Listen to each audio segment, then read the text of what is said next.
kabar semua? Senang sekali saya hari ini Ayu Ningtyas dapat menjumpai Anda kembali dalam program kesehatan kita, Dokterku, disiarkan langsung dari studio El Sinta TV dan 95,7 FM Fit Radio Semarang. Seperti biasa, selama 1 jam ke depan, kami akan menyajikan informasi seputar kesehatan Anda dengan tema kali ini mengenai perawatan kesehatan gigi di era new normal. Bagi Anda yang ingin bertanya langsung, silakan di 021 2520 666 atau bisa juga kirim pertanyaan Anda ke email kami di dokterkuelsinta@yahoo.co.id. Dan hari ini pemirsa, kita kehadiran dengan Dokter Gigi Dian Anggraini SPPM. Beliau adalah dokter gigi spesialis penyakit mulut dari Rumah Sakit Hermina Jatinegara. Kita sapa dulu Dokter Gigi Dian yang sudah hadir di samping saya tentunya.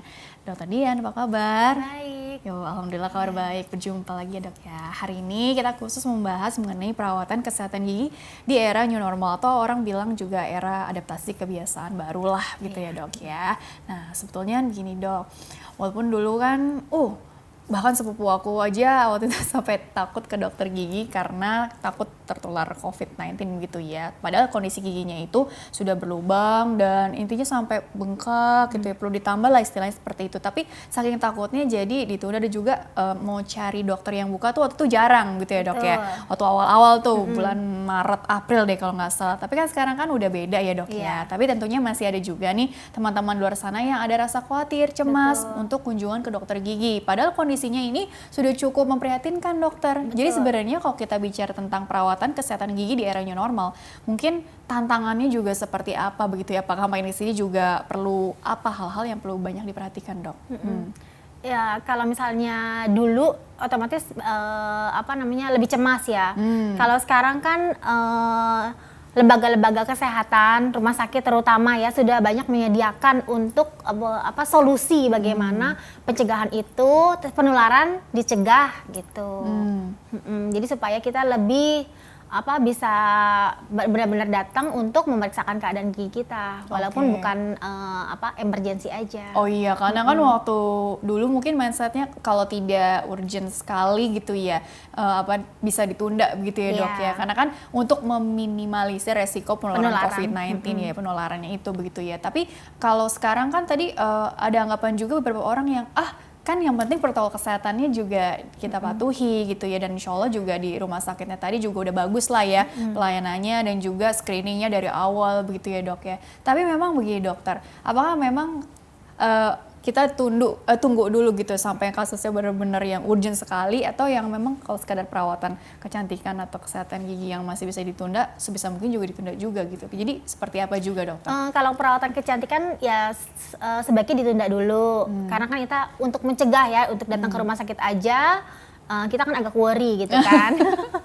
Nah, kalau misalnya sudah lubang, apalagi sudah terjadi perdarahan dan pembengkakan, itu sebaiknya kita sudah bisa datang sekarang ke rumah sakit. Karena resikonya kalau dibiarkan jadi tambah parah begitu ya, Dok ya. Tapi sebenarnya mengenai yang protokol kesehatan itu sebenarnya standarnya juga udah bagus ya, hampir di semua rumah sakit sih begitu ya.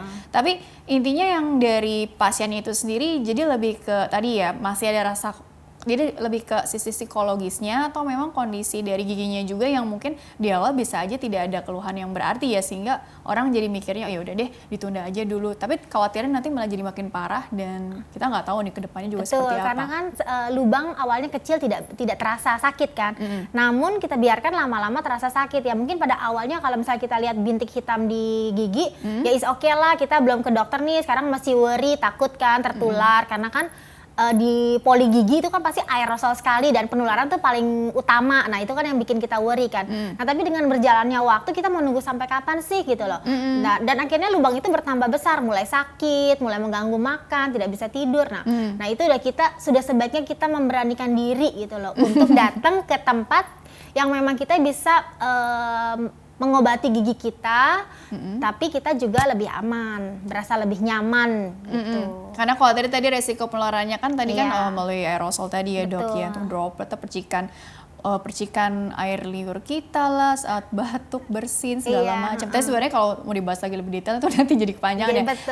Tapi pada prinsipnya begini, dokter, karena tadi kan yang penting kita tahu gitu kan resikonya itu bisa ditekan dengan kita mengikuti standar protokol kesehatannya itu. Tapi di rumah sakitnya sendiri mungkin ada bedanya seperti apa sekarang? Ada. Karena Nah, kan makin betul. berubah kan kesini juga. Betul. Jadi kan kita tuh harus menjaga penularan, mencegah penularan, baik antar pasien dengan dokternya maupun dokter itu bisa juga memberikan penularan ke pasien lain dari pasien sebelumnya. Karena kan sekarang ini kan COVID-19 kan rata-rata orang itu OTG, kita nggak bisa bilang gitu loh, kecuali kalau sudah ada gejala kan, kita nggak ada yang tahu walaupun sudah dengan memenuhi protokol screening awal di depan, kalau dia OTG kan kita tidak pernah tahu. Nah jadi sekarang kita tuh memenuhi protokol, semua dokter dan maupun perawatnya pasti memakai APD lengkap. APD lengkap itu fungsinya melindungi dokter dan perawatnya, tapi untuk ke pasien berikutnya pasti juga kita lindungi kan. Jadi ada APD yang kita selalu ganti jikalau ada pasien baru. Jadi otomatis kan penularannya itu dapat kita cegah. Nah, lalu kita juga ada untuk mengurangi aerosol di udara, kita juga ada alat khusus yang untuk menekan aerosol itu kebuang langsung supaya tidak ada di udara. Dan pembersihan udara pun di dalam lingkungan praktek dokter gigi itu juga ada, kita ada purifier, ventilasi baik. Nah, jikalau sudah ada itu semua itu aman, lebih aman lah ya gitu. Termasuk penggunaan alat-alatnya juga dong. Karena kan ini harus steril kan. Betul. Nah, kalau dari dulu juga udah steril, nah sekarang lebih maksimal lagi. Karena pasiennya lebih banyak yang khawatir lagi gitu kan.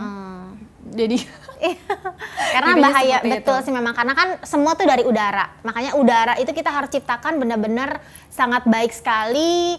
Ada exhaust fan, ada ventilasi yang baik, udaranya selalu memutar, ada purifier, dan setiap pergantian pasien otomatis tuh pasti lebih disterilkan luar biasa daripada sebelumnya. Terus juga tadi mengenai kondisi yang kasus yang bagaimana sih yang sebisa mungkin tuh ya sebaiknya nggak dulu begitu ya. Kan tentunya pasti ada pertimbangan juga dong, walaupun oke lah bisa gitu kan kunjungan, tapi kan juga dilihat-lihat kasusnya juga, ntar jadi memeludak juga kan, kita kan harus pertimbangan juga jarak antara satu pasien ke pasien berikutnya. Belum lagi kan harus janji temu dulu sebelumnya gitu ya, untuk meminimalisir ketemu banyak orang juga ya dok, istilahnya menghindari kerumunan juga, terjadinya kerumunan di rumah sakit. Karena kan kita sekarang terjadi pembatasan bekerja juga, otomatis karena dokternya memakai APD, kinerjanya pasti lebih menurun dibanding kalau tidak kan, karena itu udah panas, butuh perjuangan lah luar biasa. Jadi benar-benar luar biasa memakai APD itu. Panas ya dok. Ya Allah. Jadi otomatis kan kita lebih mudah capek. Jadi pasti kita batasi. Nah juga kalau misalnya perawatan yang ke arah estetik itu sebaiknya ditunda. Namun kembali lagi kepada para nakesnya.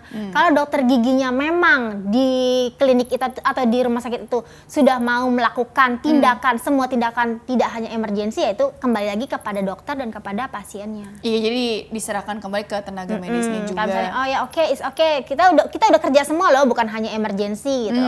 Udah bisa scaling ya. Memang sekarang sih di mana-mana sekarang udah bisa scaling kan. Karena termasuk aku scaling juga nih.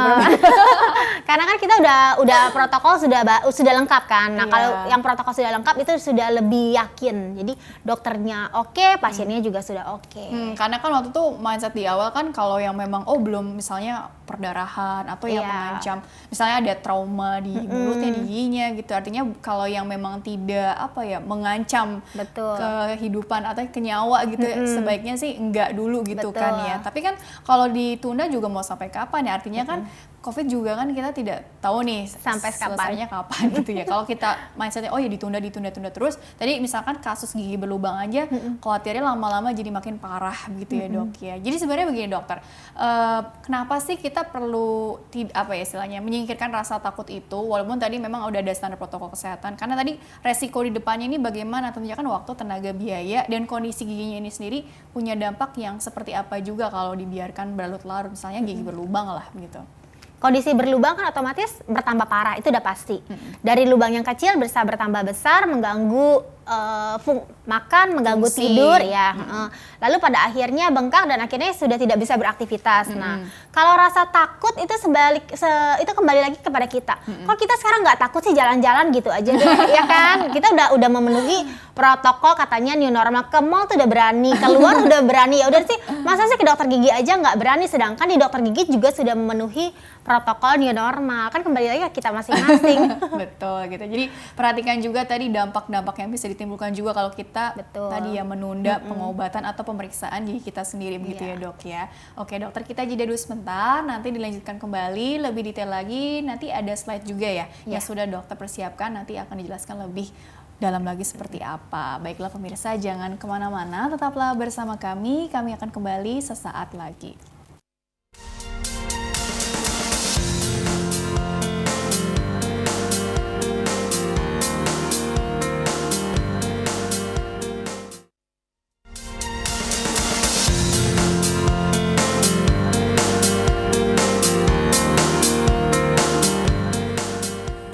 Ya pemirsa, terima kasih Anda masih bersama kami di program Dokterku, disiarkan langsung dari studio El Sinta TV dan 95,7 FM Fit Radio Semarang.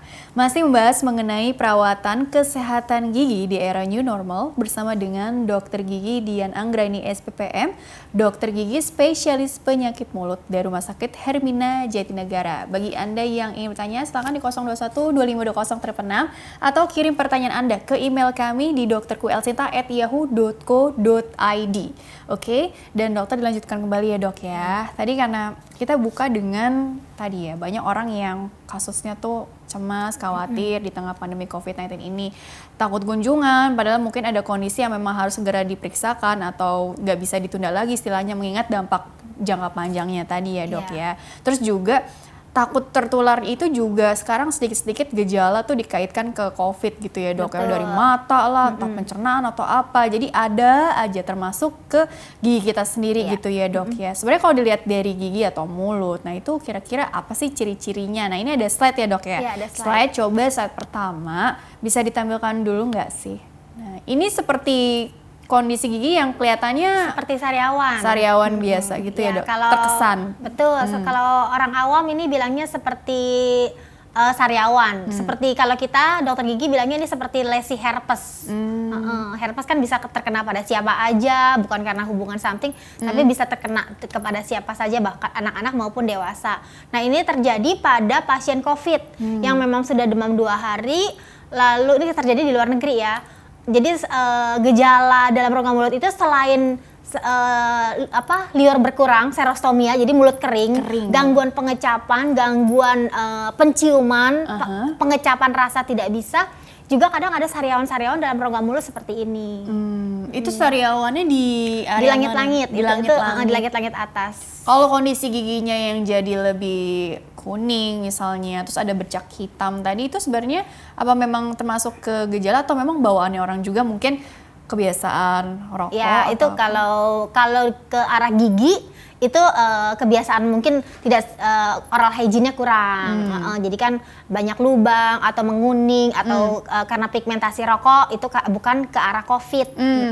Bukan karena gejala COVID ya. Nah, kalau misalnya gejala COVID lebih ke arah mukosa rongga mulutnya, mukosa dalam rongga mulut, bukan ke arah giginya. Sariawan lah. Sariawan. Oh, berarti juga terjadinya juga seperti apa ya, bukan kronik ya dok ya, kan kalau kan sariawan ada yang hilang timbul karena mungkin orang bilangnya kurang konsumsi vitamin buah C, vitamin C gitu ya, atau mungkin ada penyakit lain kan kita nggak tahu ya.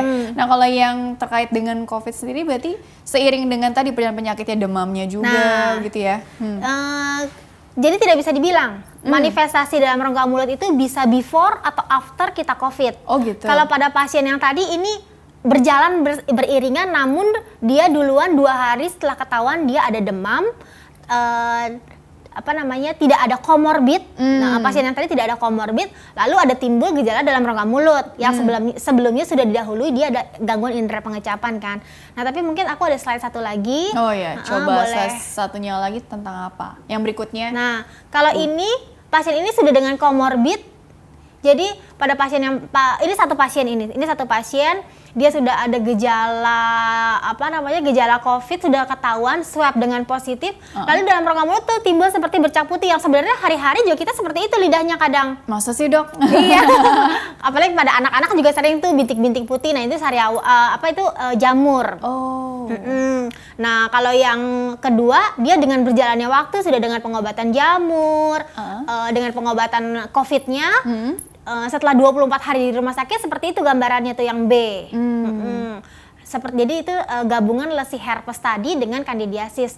Nah, beberapa hari kemudian mirip-mirip gejalanya. Beberapa hari kemudian dia sudah dinyatakan sembuh. Oh. Sudah tidak ada lagi gejala geographic tongue. Kalau yang B kita juga ada bilang geographic tongue ya, timbul-timbul peta-peta pada rongga mulut, pada lidahnya yang berpindah. Nah, setelah dia dinyatakan sembuh, sudah tidak ada gejala, sudah COVID-nya sembuh, ternyata pada slide yang C dia timbul lagi. Jadi kita tidak bisa bilang, oh COVID manifestasi dalam rongga mulut itu pada COVID pada saat bersamaan kah, before atau after. Nah, ternyata pada kasus-kasus yang sudah ada itu ada yang sebelum, ada yang bersamaan, maupun setelah dia dinyatakan sembuh pun dia timbul lagi tuh. Gitu. Bisa begitu ya dok ya, timbul lagi.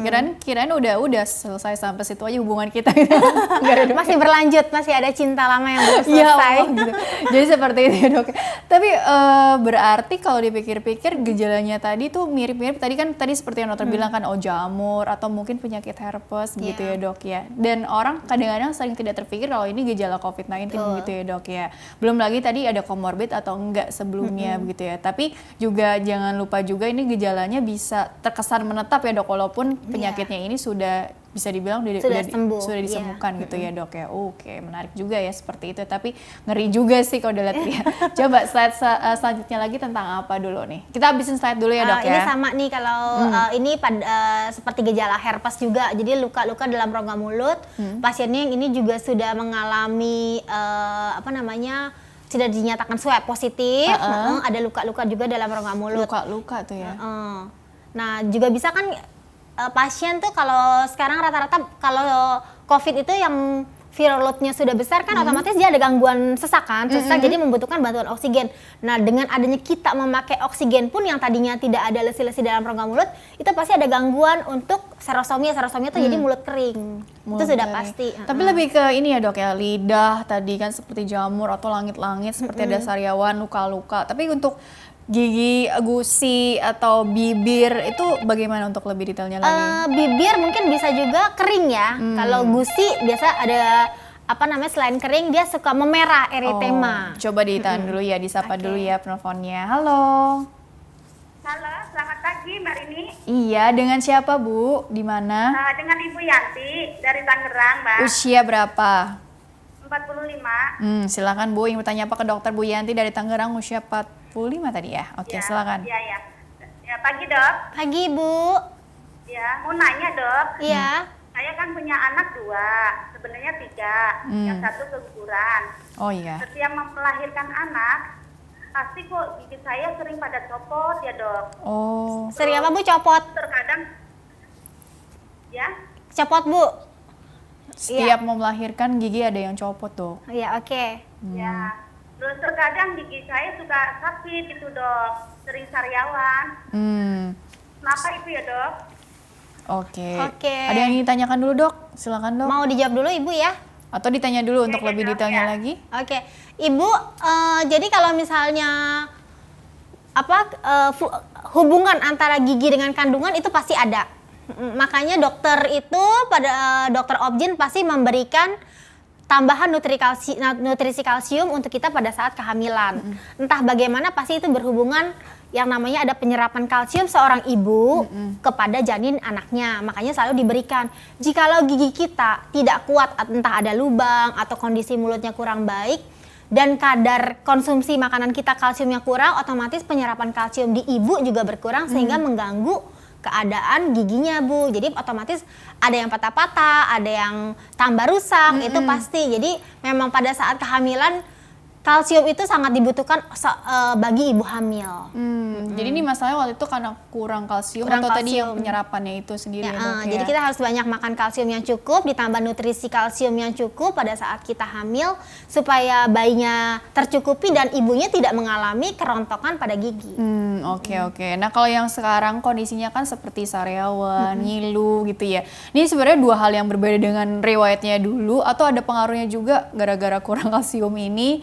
Atau tapi dipastikan dulu ini beneran kurang kalsium atau mungkin kekurangan apa yang lain gitu ya dok? Kalau atau penyakit mulut yang lain? Kalau ngilu bisa dikarenakan giginya sudah mulai lubang. Kalau awal di tahap pertama pasti ngilunya itu hampir tidak terasa. Semakin gigi lubangnya semakin dalam, kena pada gigi semakin dalam, ngilunya tuh lebih intens. Kadang ngilu, ntar ngilu, ntar enggak. Nah, semakin dalam lagi sudah sampai tidak bisa tidur. Kalau yang sariawan segala macam itu dok, masih juga kaitannya dengan yang kondisi atau mungkin ada faktor eksternal lagi yang ada terinfeksi bakteri atau jamur? Sariawan itu bisa terinfeksi jamur atau bakteri. Nah, kita harus lihat lagi sih dia penyebab utamanya karena apa. Bisa juga karena traumatik, entah giginya giginya yang kasar, giginya yang udah sompal tadi kan kata ibunya bilang pada patah-patah. Nah, akhirnya tajam melukai. Kita makan kan pasti bergerak terus kan, otomatis melukai. Nah, terjadi sariawan juga. Oke, kurang lebih begitu. Tapi memang harus dipastikan dulu ya ke dokter gigi ya. Ini penyebab utamanya apa sih betul. gitu ya. Kalau yang tadi kan riwayat yang kenapa sih setiap mau melahirkan tuh copot. Tadi pengaruh yang masalah kalsium tadi ya. Kalau yang sekarang mungkin diperiksakan kembali gitu ya kondisi yang sekarang ini apa kira-kira penyebab utamanya begitu ya dok. Dan bagaimana nanti perawatan di rumahnya di tengah pandemi COVID-19 ini begitu ya. Oke, dokter dilanjutkan dulu lagi ya penjelasan yang sebelumnya nih. Mungkin yang slide tadi bisa ditampilkan dulu lagi atau nanti dulu deh, aku mau bertanya dulu ya. Jadi sebenarnya kalau dilihat-lihat dok, apakah memang faktor internal, artinya diri kita sendiri ya, daya tahan tubuhnya itu akan sangat berpengaruh sekali dok. Ketika daya tahan tubuh kita rendah gitu ya, jadi otomatis tuh tadi yang segala seperti sariawan lah, jamur lah, atau mungkin apalah, jadi mudah ini juga mudah kayak berkembang gitulah di mulut kita gitu. Atau memang pengaruh dari virusnya juga yang terlalu apa ya istilahnya, terlalu tinggi gitu ya, terlalu jahat gitu ya, sehingga ya itu akan membuat pertahanan tubuh kita juga lemah dengan sendirinya. Tapi kalau di sistem rongga mulut kita bagaimana sih penjelasannya dokter? Pada dasarnya semua sih sama, mau COVID itu kan kita berbicara tentang COVID kan ya. Jadi semua itu bergantung pada tubuh kita sendiri, kekebalan tubuh kita. Bagaimana tubuh kita merespon itu tergantung viral load yang masuk ke dalam tubuh kita, maka otomatis kita harus meningkatkan daya tahan tubuh. Ya, nah sekarang kan banyak tuh kita harus minum suplemen untuk meningkatkan imunitas kan, vitamin ini, vitamin itu, terus bikin jahe, temulawak dan sebagainya is okay, itu is okay banget pokoknya. Gitu ya. Itu semua tujuannya untuk meningkatkan imun. Nah kalau misalnya untuk bantuan ke dalam rongga mulut ditambah lagi dengan memperkuat imun, sekarang tuh yang lagi dianjurkan itu dengan kalsium dan vitamin D. Nah itu boleh banget. Jadi supaya setidak-tidaknya kalau ada virus yang masuk itu tidak terlalu besar, tubuh kita sudah mampu untuk melawannya. Ya ibarat kata gini, seperti kita tuh lagi pilek gitu, lagi flu. Sekarang bulan ini kita kena flu, tapi kok nggak separah bulan lalu ya? Bulan lalu sampai nggak bisa bangun, sampai mesti minum antibiotik 2 kali dosis, ke dokter udah 3 kali nggak sembuh-sembuh juga. Sedangkan sekarang pas lagi pilek yang sekarang minum beli obat di warung ini udah sembuh. Nah sama seperti COVID juga. Bagaimana nanti ke rongga mulut, lalu efeknya ke dalam kita sesak atau enggak, atau bagaimana ke kulit. Nah itu pada dasarnya tergantung viral load yang masuk dan tubuh kita meresponnya seperti apa sih. Nah otomatis kita harus melakukan pencegahan kan supaya kita jangan sampai kena gitu. Oke, jadi ada faktor internal dan eksternalnya begitu ya dok ya. Coba dilanjutkan kembali slide-nya. Tadi kan variasi gejala yang terjadi di rongga mulut kita ya. Tadi dokter udah bilang juga langit-langit seperti apa, lidah bagaimana, gusi, segala macam, bibir. Bibir nih biasa rata-rata ini sekilas aja ini sekilas aja ini serem ya. Ini ada manifestasinya dalam di kulit, mungkin kalau yang itu pertanyaannya ke dokter kulit deh. Nah seperti itu. Nanti temannya dokter yang dokter kulit deh tampil. Terus di bibir biasanya karena kita kan juga memakai oksigen terus-terusan, otomatis ada gangguan di bibir tadi, kering tadi ya, gangguan pecah-pecah dok, terkelupas gitu. Ditambah tadinya memang karena COVID ini mengganggu indera pengecapan itu pasti, perubahan rasa. Jadi sebenarnya kita juga harus waspada sih, awal-awal kok kita udah mulai merasakan. Jadi tapi nggak boleh terlalu parno juga, itu bisa stres. Jadi kita pasti kan ada gangguan pengecapan, udah mulai nggak enak, tapi kok nggak sesak, nggak demam, itu bisa gejala COVID gitu. Jadi gangguan fungsi gitu gangguan ya dok fungsi, ya. Sementara aja kan, apa bisa berlanjut juga untuk bisa berlanjut karena yang COVID tadi ya dok ya. Artinya, waduh ngeri juga ya. Jadi sebenarnya ya udah kita mau nggak mau kan pada akhirnya harus datang ke rumah sakit kan, berobat, nggak takutnya kita OTG tapi ya gejala-gejala ringan ternyata memang sudah COVID. Iya, disangkanya sariawan biasa gitu ya kan. Ya, Karena memang kan gejala COVID bukannya sesak dan batuk aja. Atau tadi tanpa OTG, demam. ya. Apa ya, orang dengan tanpa gejala atau orang dengan gejala ringan gitu ya, ya, orang Dok, tanpa ya? gejala. Jadi ya is okay lah, jalan-jalan kok, ya kan, jalan-jalan ke puncak is okay, nggak ada gejala. Ternyata dia sebenarnya udah positif. Aduh ya Allah. Iya. Oke deh, jadi panjang ya nanti ya. Ya, slide berikutnya dulu, Dok. Nah, kalau kita di Rumah Sakit Hermina sudah seperti ini. Jadi dokter dan perawatnya memakai APD level 3, itu wajib ya, itu wajib sekali. Jadi kalau misalnya memang ibu-ibu atau bapak-bapak di sini mau memang berobat ke dokter gigi, saya bukan menjelekkan gimana, sebaiknya memang yang APD level 3. Ditambah kita udah ada purifier untuk sterilisasi ruangan, terus ada exhaust, jadi aliran ventilasi itu baik. Nah, terus dan juga ada extraoral suction seperti yang tadi itu. Jadi kayak kalau kita mau kerimbat lah, ibarat kata kalau mau kerimbat di kepala, kalau ini di depan muka kita kayak bowl gitu, kayak mangkok yang akan menyerap semua cairan-cairan ke dalam alat itu. Gitu. Jadi seperti itu ya, tenang saja begitu ya. Tapi pasiennya juga tetap ya di screening dari awal, dari awal masuk gedung aja udah repot ya sekarang ya. Tapi memang begitu ya standarnya gitu ya. Karena kan Dok, kita mencegah penularan silang. Benar.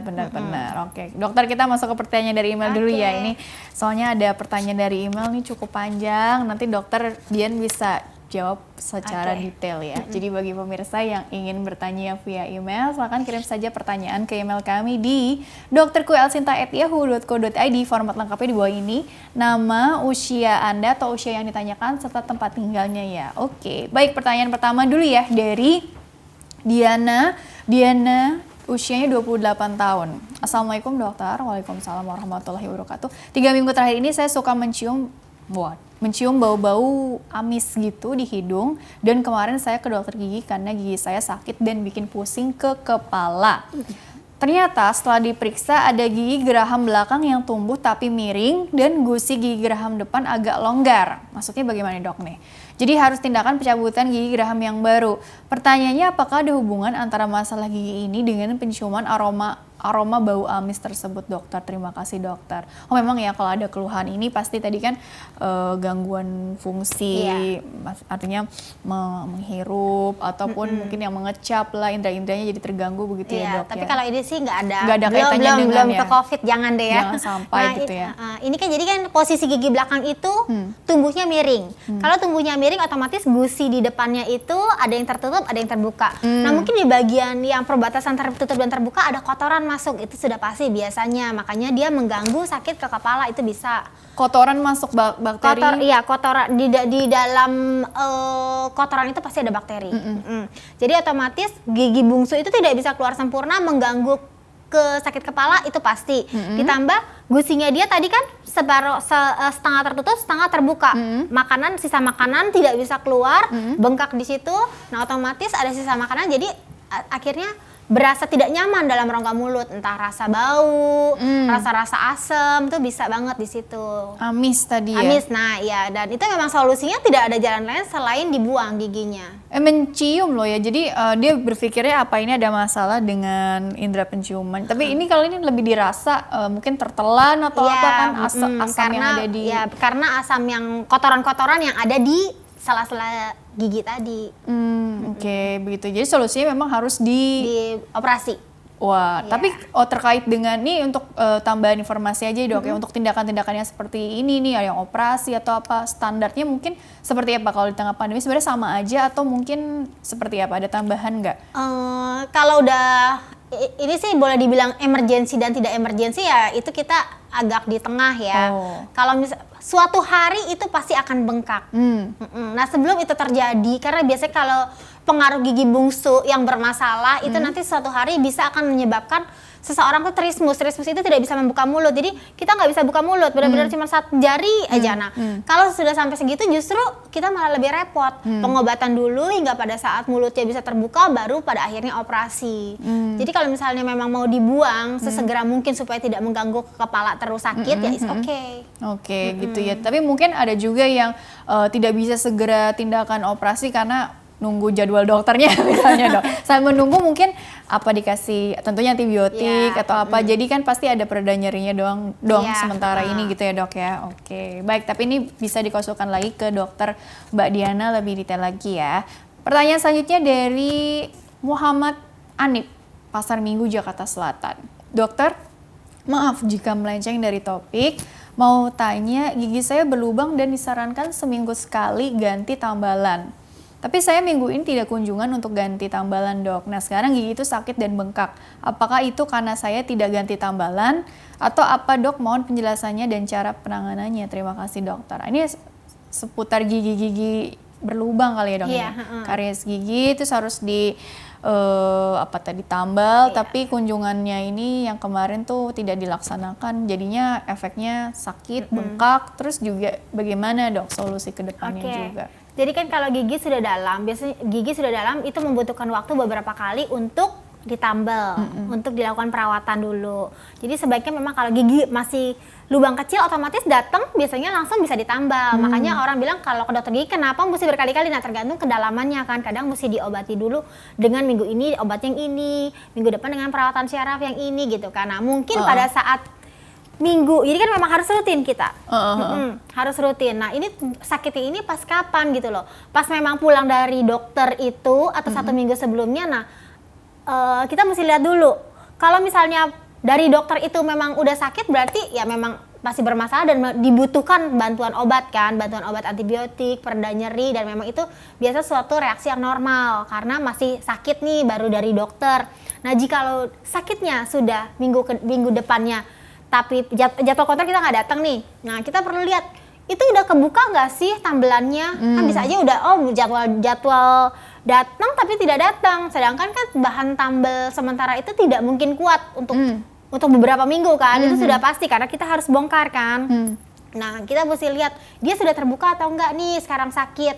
Jadi bisa sekali menyebabkan sakit. Atau kalau misalnya minggu lalu nggak datang, sekarang sakit tapi gigi masih dalam keadaan tertutup, nah itu juga bisa. Jadi memang sebenarnya kalau lagi perawatan itu memang rutin, bukannya kita datang pak, kita juga sebenarnya juga worry kan. Sebenarnya tuh dulu orang takut ke dokter gigi, sekarang dokter gigi juga takut kedatangan pasien.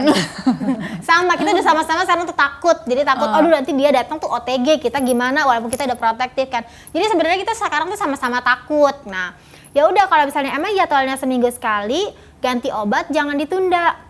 Karena pada saat ditunda, dokternya pasti nanti tidak bisa melanjutkan perawatan, justru mungkin akan mengulang kembali. Diulang lagi. Iya, karena itu udah prosedur, nggak bisa. Giginya pada saat datang masih ada gejala, otomatis nggak bisa kita lanjutkan ke treatment berikutnya. Sedangkan kalau misalnya kita emang rutin, oke deh kita siapkan waktu untuk ke dokter gigi, memang sudah dibilang Pak ini sekitar datang harus 3 kali kunjungan ya Pak, ya udah kita ikuti alurnya. Pasti akan lebih baik dibandingkan hari ini datang, nanti minggu depan nggak bisa datang. Kalau misalnya memang benar-benar tidak bisa datang, is oke. Aduh nanti ditunda aja udah enak. Pasti biasanya sih kalau udah ke dokter gigi udah enak kan. Nah begitu sakit lagi baru ingat. Pengalaman dari pasien-pasien dokter. Tapi dok, semenjak di tengah pandemi COVID-19 ini sebenarnya keluhan yang paling banyak dijumpai oleh dokter pribadi gitu ya. Apakah memang tadi kasus gigi berlubang yang datangnya udah telat nih gitu ya, lubangnya udah dalam sehingga perlu perawatan saluran akar lah. Atau mungkin kasus apa sih yang memang lebih ke trauma nih atau apa, mungkin kita nggak tahu juga kan, apalagi atau mungkin yang dapat referensi atau rujukan yang tadi lebih ke ini screening beneran mungkin gejala COVID juga atau mungkin yang mana gitu, apakah sebenarnya rata aja sih? Ya sebenarnya sih kan karena rata-rata pasien banyak menunda kedatangan ya dari bulan Maret begitu ada COVID yang tadinya kan PSBB tuh, betul, PSBB kan? Jadi kan ditambah PSBB kan 2 minggu, jadi pasien memang banyak diperpanjang lagi PSBB. Akhirnya pasien itu lebih mengutamakan ntar dulu, memang kalau pada saat PSBB kan semua di rumah, itu acara memang di dapur, semua kan posting makanan ya kan, tapi sebenarnya kita harus bersyukur dengan corona ini, kita jadi bisa segalanya ya kan? Jadi jago masak, iya kan? gitu jadi ya? jago semuanya. Nah akhirnya kita tunda ke dokter gigi yang tadinya lagi perawatan, lubang kecil dibiarin nih, minum obat sendiri. Nah pada akhirnya orang mau sampai kapan sih kita gitu loh, ya kan? Semua sudah menerapkan new normal, ke tempat ibadah udah kan, ke apalagi jalan-jalan nih, kita harus mencari udara segar ya kan, akhirnya semua larinya kan keluar kota. Oke. Nah terus akhirnya ya udah, pada akhirnya ya mau nggak mau gigi itu bertambah parah, lubang semakin jadi. Akhirnya yang banyak yang ditunda itu ya udah banyak yang abses. Jadi keluar udah otomatis sudah bengkak. Jadi terkait dengan pola kebiasaan juga ya di rumah gitu Di tadi rumah, ya. Nah, ya. berarti bagaimana nanti merawat gigi di rumah juga gitu ya di Oke. tengah pandemi COVID-19 ini? Mungkin di segmen terakhir aja kali ya dok ya. Boleh. Baru nanti lanjutannya juga kesimpulan dari dokter ya. Oke, baiklah pemirsa jangan kemana-mana, tetaplah bersama kami. Kami akan kembali sesaat lagi.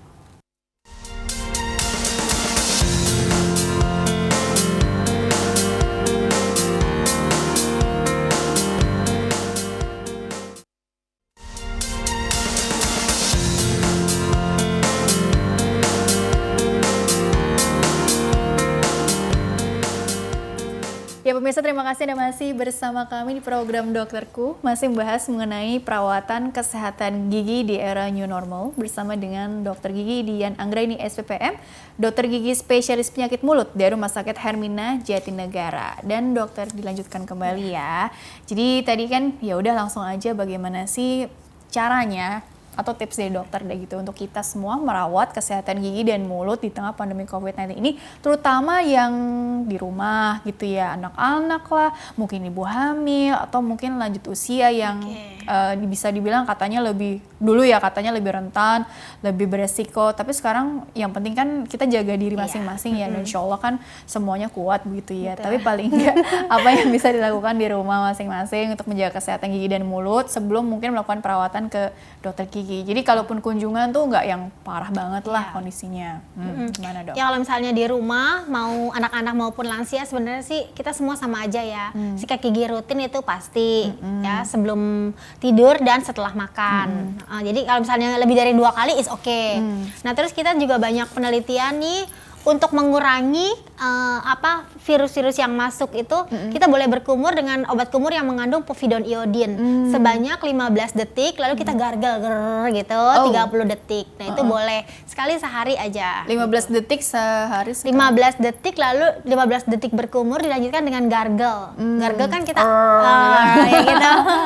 Itu boleh lah total 30 detik is okay. Nah, itu juga kita terapkan tuh di rumah sakit sama sebelum pasien kita lakukan tindakan, pasti pasiennya kita suruh berkumur dulu dengan obat kumur yang mengandung povidone iodine, karena povidone iodine itu sudah terbukti akan melemahkan si virus tadi. Termasuk ibu hamil? Boleh, nggak aman apa-apa. ya dok ya? Aman. Dan sudah diteliti, ini kan kita pemakaian otomatis jangka panjang, yang dulu sebenarnya kan tidak boleh terlalu sering berkumur, cuman ini dengan kandungan povidone iodine 0,5 sampai 1% is okay, bolehlah selama masa COVID ini kita pakai. Oh, jadi nggak hanya sekedar cuci tangan, cuci mulut juga? Cuci mulut juga, kumur ya. Tapi maksudnya kalaupun cuci mulut dalam artian tadi habis makan cuci mulut nih, tapi banyakin makan sayur buah gitu ya Boleh, untuk membersihkan secara apa ya dok ya, alami juga gitu ya dok, dibantu begitu ya dok ya. Oke, kumur-kumur tadi, terus kebiasaan apa tadi membersihkan gigi, menyikat gigi udah normal rutin banget, ya. udah rutin ya gitu, nggak usah di pandemi juga kita juga udah begitu gitu ya dok ya. Tapi untuk yang menjaga imunitas dari dalam, untuk pola makan atau mungkin yang pola apa yang perlu kita konsumsi segala macam itu secara umum seperti apa juga nggak ada tambahan yang bagaimana juga kan ya dok ya? Enggak, sebenarnya semua tuh tergantung ya, semua yang diberitakan itu untuk meningkatkan imunitas.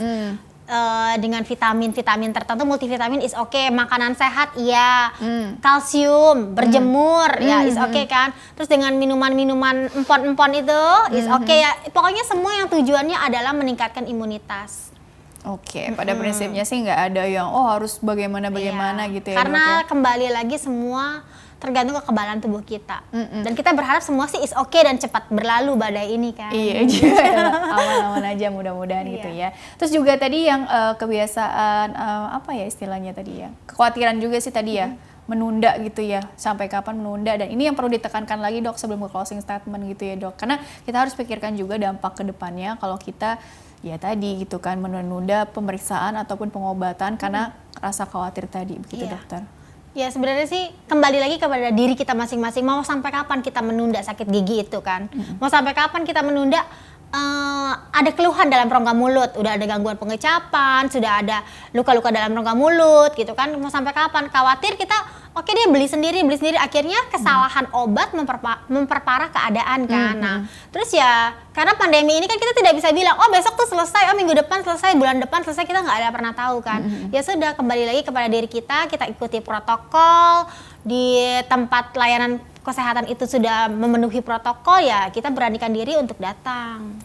Oh iya, tadi bagus juga tuh ya penjelasan dokter ya. Jadi jangan sembarangan juga beli atau konsumsi obat gitu tanpa resep dokter ya. Kalaupun itu kita bisa memanfaatkan ini nggak sih dok, telemedicine, artinya Boleh. kita bisa konsul. Kalau pasien lama mungkin bisa telepon rumah sakit gitu ya, atau tanya udah punya nomor kontak dokternya gitu ya. Tapi mungkin pasien baru juga prosedurnya tinggal ikutin aja dari fasilitas kesehatan yang Sebenarnya sih diikuti sekarang itu juga ya. udah ada ya konsultasi secara online yang bagi pasien-pasien yang memang belum berani ke dokter gitu. Bisa dimanfaatkan dulu fasilitasnya. Jadi mungkin tanya ke rumah sakit terkait ya.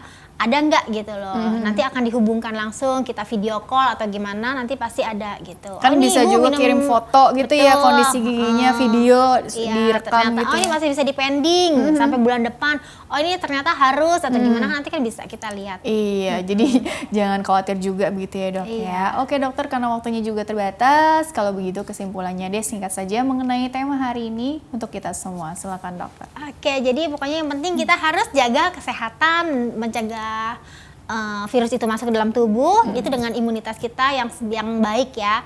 Dan untuk menjaga rongga mulut itu harus selalu bersih, karena oral hygiene yang baik itu juga akan meningkatkan kualitas hidup kita. Betul sekali dokter, terima kasih telah berbagi ilmunya di sini. Oke. Mudah-mudahan membawa banyak manfaat untuk orang banyak, sukses dan berkah selalu untuk dokter ya. Amin, Baiklah, ya. amin. Dan pemirsa, terima kasih juga Anda telah mengikuti program ini. Saya Rini Ayuning Tias beserta seluruh krim tugas mohon undur diri dari hadapan Anda. Sekian, sampai jumpa.